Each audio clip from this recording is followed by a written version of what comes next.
Perkenalkan, nama saya Megi Carmela dengan NIM 08011382530096.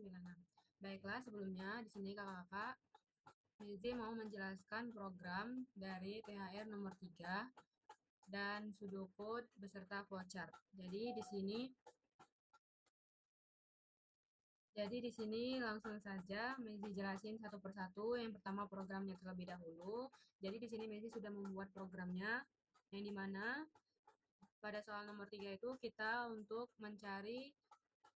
menginputkan sebuah nilai dan nilai tersebut akan dicek oleh program apakah dia bilangan sempurna, bilangan defisien atau abudan. Yang dimana pertama kita buat dulu seperti biasa header dari C++, yang dimana di sini kan kita udah masuk ke bab 6 yaitu function dan prosedur. Dan kita berbeda dengan program sebelumnya, yang dimana di sini pada program ini kita bedakan karena fungsi header dari include sampai using namespace std ini itu untuk subprogram, sedangkan in main ini untuk program utamanya. Sebelumnya kalau untuk di babak sebelumnya itu kan dia disatuin kan, yang in main-nya itu digabung di atas, tapi kalau untuk yang bab function ini dia beda, yang dimana pertama kita buat dulu itu sama aja pada saat kita di program utama itu kita itu mau manggilin fungsi itu lagi. Jadi kita tuh gunanya itu nggak perlu buat codingan yang panjang banget dan itu tuh malah ngeribetin. Nah, di sini function dan prosedur tuh membuat sebuah codingan itu lebih lebih terurut dan dia lebih mudah untuk lebih cepat untuk dibuat. Nah, di sini untuk langsung aja di sini kita langsung saja buat headernya, di mana input geostream seperti biasa itu untuk library, di mana kita akan menggunakan fungsi-fungsi dari geostream. Kemudian using namespace std, di situ kita akan tidak perlu pada saat ini kita tidak perlu menggunakan menulis std lagi. Kemudian kalau di subprogram itu ada in jp ini adalah jumlah pembagi, kemudian in n ini adalah sebuah parameter. Kalau di subprogram itu ada parameternya. Kemudian kita bikin buka kurung, kita deklarasikan itu variabel z dan juga i, di mana kemudian kita melakukan perulangan sebuah for. Perulangan dari jika i-nya itu sama dengan 1, kemudian i-nya lebih kecil dari n-nya dibagi 2, itu akan sampai dia memenuhi, dia akan i++ dan i++. Terus sampai dia tidak memenuhi lagi, dia lanjut ke if jika n-nya itu modulus dari i sama dengan 1, dia akan berproses ke z sama dengan z ditambah i. Lalu ditutup perulangan dari si if ini, tutup perulangan for, kemudian kita return z. Atau kita melakukan nanti di sini kita akan memanggil sebuah proses. Di sini akan terjadi pemanggilan proses dari jp buka kurung n. Kemudian return z ini gunanya untuk supaya sampai dia memenuhi, dia akan nge-stop si z ini. Kemudian tutup. Di sini kita ke program utama, yang dimana kita buka dengan in main, lalu kita deklarasikan variabel n dan juga t. Lanjut, t ini adalah total ya teman-teman. Jadi n dan juga total, kemudian kita cout masukkan angka, kemudian itu akan disimpan ke variabel n. Kemudian dia akan proses dari total itu sama dengan jumlah pembagi di buka kurung n, yang dimana itu pada proses ini kita melakukan sebuah pemanggilan untuk si return z ini tadi, dari atas ini tadi. Kita dari proses ini itu memanggil sebuah yang ini tadi, dari yang kita lakukan perulangan tadi, dan if sampai ke return z yang ini, jp sama dengan n. Kemudian jika sudah dipanggil, kita nge-cout jumlah pembagi itu akan disimpan ke T. Lanjut, jika T totalnya itu sama dengan N, total dari yang kita sudah dapatkan dari atas di subprogram itu sama dengan N yang kita masukkan, dia bakal ngecetak bilangan sempurna. Tapi, Kalau misalnya dia nggak memenuhi atau totalnya itu lebih kecil dari N, dia bakal ngecetak itu adalah bilangan defisien. Kalau dia juga masih nggak memenuhi atau totalnya itu nggak sama dengan 0, nggak sama dengan N yang kita masukkan, atau lebih dia nggak kecil dari N, dia bakal langsung ngeceot atau ngecetak kalau bilangan itu adalah abundan. Jadi, di sini itu sama aja kalau di subprogram di inmain ini kita tuh buat codingan untuk melakukan sebuah proses dan itu akan manggil dari atas dari si subprogram ini. Di sini subprogramnya ada satu, yang ini tadi. Kemudian kita lanjut ke pseudocode-nya supaya lebih jelas lagi karena di situ kita lebih paham lagi gimana cara kerja dari programnya.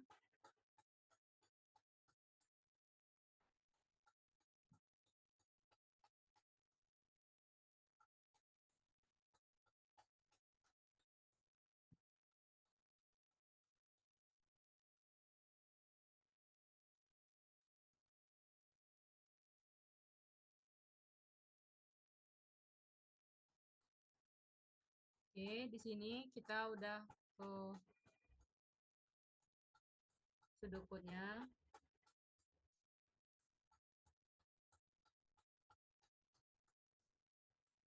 Nah, di sini kan seperti biasa kita deklarasikan variabel n, t itu dengan tipe data integer. Kemudian kita bigain, lalu kita cetak, masukkan angka, dan itu akan di-read atau disimpan ke dalam variabel n. Kemudian melakukan sebuah proses yang dimana t itu disimpan dengan jp, kemudian buka kurung n, lanjut write ln atau cetak n line, jumlah pembagi itu akan disimpan ke t. Kemudian melakukan kondisi yaitu if jika totalnya itu sama dengan n, maka buka kurung akan dicetak itu adalah bilangan sempurna. Kemudian tutup kurung. Kalau dia false atau salah, nggak memenuhi, dia lanjut ke else if t itu lebih kecil dari n. Dan begin, dia bakal ngecetak itu adalah bilangan defisien. Tutup kurung. Else kalau dia masih nggak memenuhi sampai dia nggak kecil dari n, dia juga nggak, totalnya juga nggak sama dengan n, itu bakal ngecetak kalau itu tuh adalah bilangan abundan. Kemudian lakukan tutup kurung dari else ini dan tutup kurung dari programnya. Lanjut. Jadi di pseudocode ini teman-teman yang kita tahu kalau di pseudocode function dan prosedur itu yang pertama itu adalah kita buat dulu pseudocode yang in main, baru yang subprogram, baru yang di atasnya atau atau disebut dengan subprogram. Nih.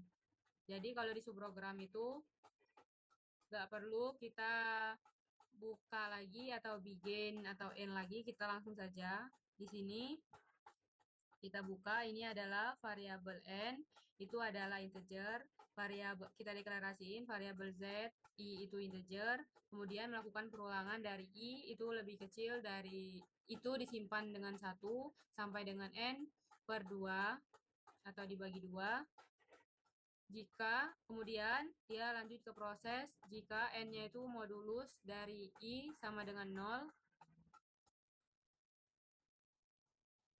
dan begin dia bakal ngeproses lagi kalau z itu bakal disimpan dengan z ditambah i, kemudian n4, n if. Nah, ini yang return tadi. Return z itu adalah sebuah proses dari jumlah pembagi itu n akan disimpan sebuah return z tadi. Oke, mungkin kalau untuk pseudocode-nya sampai ini aja. Kita bakal lanjut ke flowchart-nya.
Oke, baiklah di sini meja lanjut untuk flowchart-nya itu.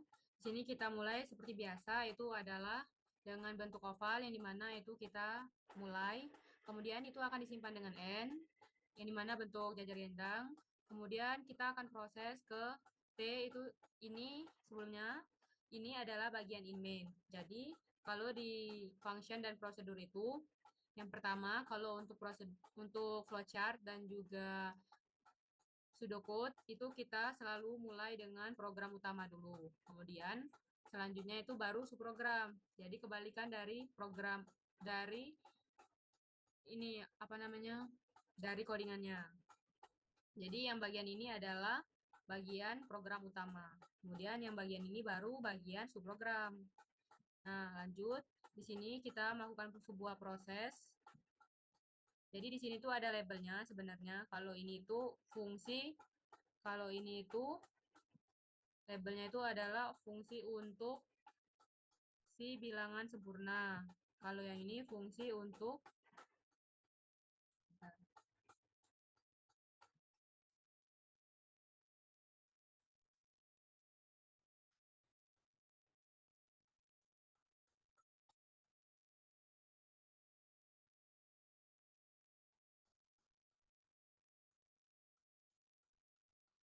ini fungsi untuk mainnya, yang ini fungsi untuk subprogramnya atau untuk for bagian perulangan dan juga kondisinya. Nih, lanjut kita melakukan proses. Dari proses dia bakal ngecetak atau ngecein ke T. Kemudian dari T dia melakukan sebuah if atau kondisi yang dimana jika T-nya itu sama dengan N, dia bakal ngecetak itu adalah bilangan sempurna. Tapi kalau dia masih false, dia bakal lanjut ke if berikutnya atau else if, itu T lebih kecil dari N, dia bakal ngecetak bilangan efisien kalau dia benar. Tapi kalau dia nggak lebih kecil dari N, dia bakal lanjut ke berikutnya atau dia langsung ngecetak itu adalah bilangan abundan. Bilangan sempurna itu gimana sih, Kak? Gimana sih maksudnya? Terus bilangan efisien dan abundan. Bilangan sempurna itu misalnya kayak bilangan yang dimana kalau misalnya bilangan sempurna tuh kayak bisa dibagi satu, kemudian bisa dibagi dua itu habis langsung. Tapi kalau misalnya bilangan defisien itu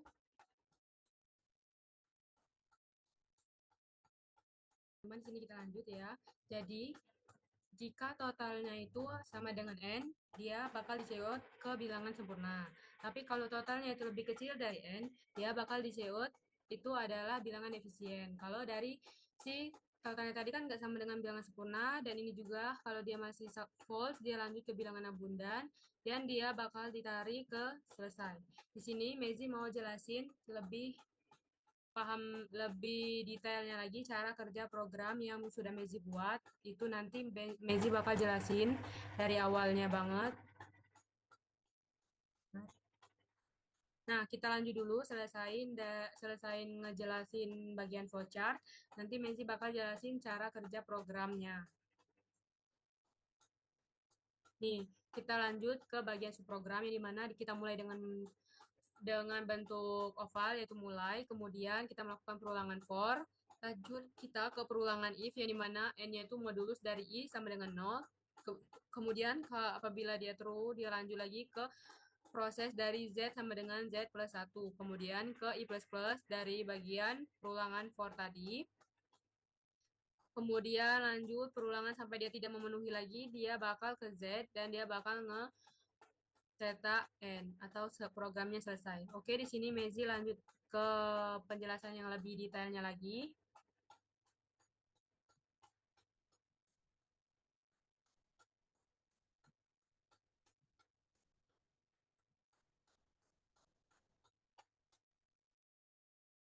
Oke, di sini Mezi jelasin ya. Jadi, kita kan udah ngedeklarasiin Z sama dengan Z, kemudian I, kemudian integer N di parameternya, kemudian melakukan perulangan for. Nah, yang dimana kita melakukan perulangan for dulu kan, yang dimana jika I-nya sama dengan 1, kemudian I-nya lebih kecil dari N dibagi 2, dia bakal Kalau N-nya lebih kecil dari 2, sampai N-nya itu modulus dari I sama dengan 0, dia bakal ngecekot I++. Dan kemudian ngelakuin proses Z sama dengan Z plus 1. Kemudian dia bakal sampai dia tidak memenuhi lagi, dia bakal ngeretun Z. Oke, kita jelasin biar lebih pahamnya lagi.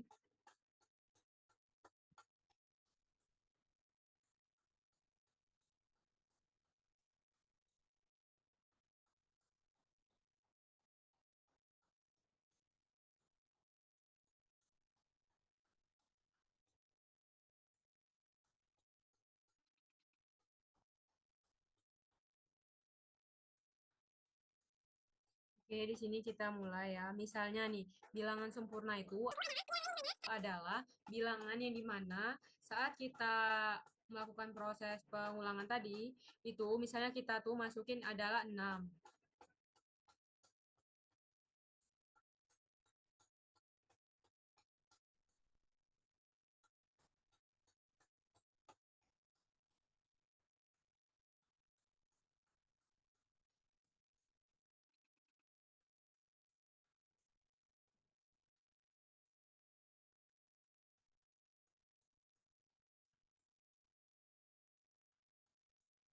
Misalnya kita masukin 6 kan. Nah, kalau di bilangan sempurna itu, dia tuh bakal kayak 6 itu bisa dibagiin berapa aja. Bilangan sempurna itu adalah bilangan faktor yang dimana dia tuh dibagi dan kemudian habis, dia tuh bakal habis sempurna kayak misalnya 6, tapi enggak bilangan itu sendiri. Nah ya jelasinnya. Misalnya 6. 6 kan bisa dibagi dengan banyak banget.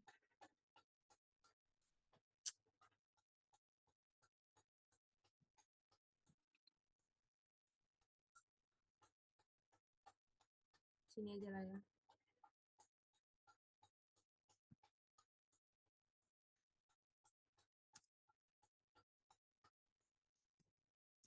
Misalnya itu adalah 6 kan, bilangan sempurna ini. Kita kan kita masukin kalau N itu adalah bilangannya itu 6. Nah, 6 itu kan bisa dibagi dengan 6, 6 dibagi 6, 1. 6 dibagi 6, 6 dibagi 6, bisa kan, 1. Kemudian, pokoknya 6 itu harus habis dibagi tanpa dia tuh koma, karena kita menggunakan integer, nggak boleh koma. 6 dibagi 2, 3. 6 dibagi 2, 3. 6 dibagi 3, 2.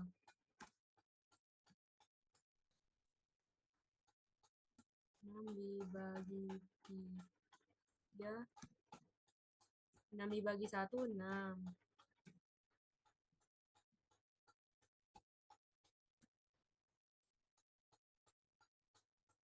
Kemudian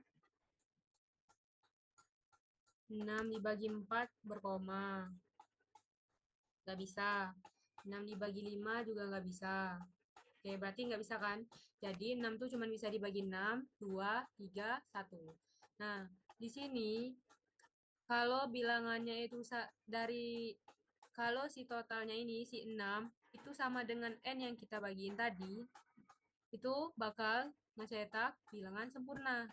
Jadi kan, ini kan 1. Kalau bilangan sempurna itu nggak bisa, bilangannya itu nggak bisa dibagi dengan bilangan itu sendiri. Oke? Jadi ini nggak dihitung. 6 dibagi 6 ini nggak dihitung. Tapi kalau yang 6 dibagi 2 ini kan 3. 6 dibagi 3 ini 2. 6 dibagi 1, 6. Oke. Jadi yang bisanya itu adalah 1, 2, sama 3. Jadi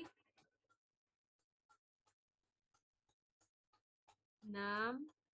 Jadi 6 itu si faktor yang kita masuki tadi itu nggak boleh dibagi sama bilangan itu sendiri. Jadi 6 itu sama dengan 1 ditambah 2 ditambah 3.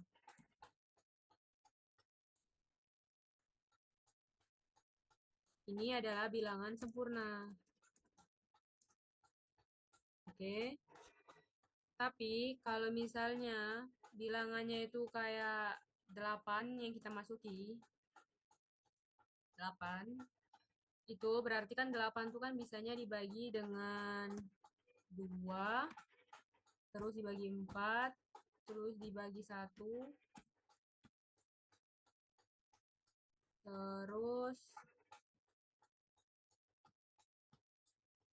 bilangan sempurna karena 6 sama dengan 6. Nih, kalau yang defisien itu, misalnya kita masukin 8 di N-nya itu. Nah, dia itu kan sama dengan 2, bisanya dibagi 1, dibagi 2, dibagi 3 nggak bisa berkoma, dibagi 4 bisa, dibagi 5 nggak bisa, dibagi 6, 7, kemudian dibagi 8. Tapi nggak bisa, nggak boleh dibagiin sama bilangan itu sendiri. Oke?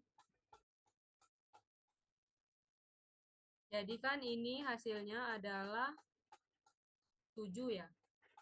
7. Nah, ini mana 7 itu kan lebih kecil dari 8 yang kita masukin bilangan ini tadi kan. Totalnya totalnya itu kan 7.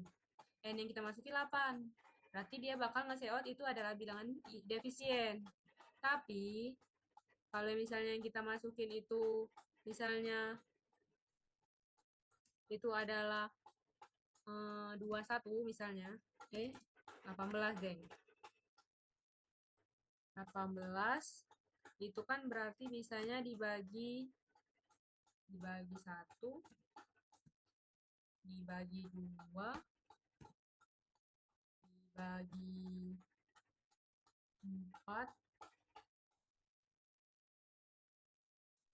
nggak bisa, dibagi 3, bisa, dibagi berapa lagi ya?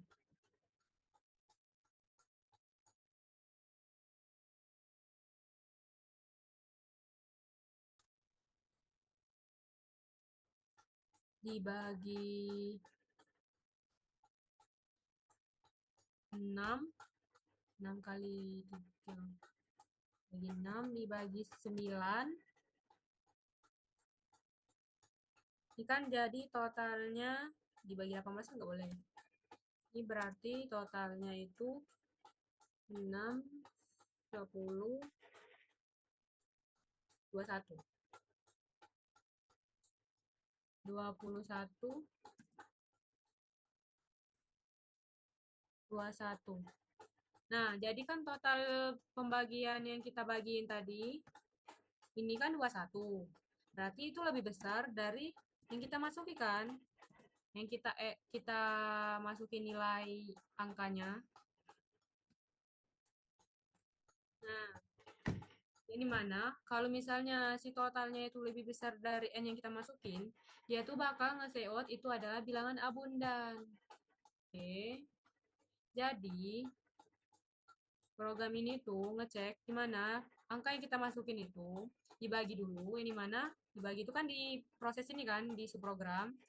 Kalau I-nya itu sama dengan 1, kemudian I-nya itu lebih kecil dari N yang kita masukin, terus dibagi 2, kemudian dia melakukan proses sampai dengan 0, kemudian Z sama dengan Z plus I, kemudian I plus plus, kemudian return Z. Nah, dia bakal langsung ke sini, ke main ini, ke in main.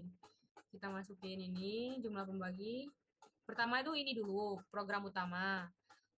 Kemudian yang ini tuh manggilin si subprogram. Oke, tapi kita yang pertama kalau buat codingan itu subprogram dahulu. Oke, jadi bilangan sempurna itu yang dimana dia tuh pokoknya bilangan itu sendiri tapi nggak boleh dibagi sama bilangan itu nggak boleh dibagi dengan bilangan yang kita masukin itu sendiri. Pokoknya bilangan sempurna itu yang dimana bilangan n yang kita masukin itu sama dengan bilangan faktornya itu, hasil atau totalnya. Kan berarti total sama dengan n. Itu akan dicetak ke bilangan sempurna. Tapi kalau totalnya itu lebih kecil dari n, dia bakal dicetak defisien. Atau kalau misalnya total yang kita masukin itu lebih besar dari N, totalnya itu lebih besar dari N yang kita masukin, itu adalah bilangan abundan. Oke, mungkin untuk penjelasannya itu kurang lebih Mezi cuma bisa kasih paham seperti ini. Kalau misalnya masih banyak kurangnya, Mezi mohon maaf karena di sini juga kan masih belajar, jadi belum bisa 100% bagus atau sesuai dengan yang kakak-kakaknya inginkan. Mohon maaf jika banyak kesalahan. Mezi akhiri. Wassalamualaikum warahmatullahi wabarakatuh.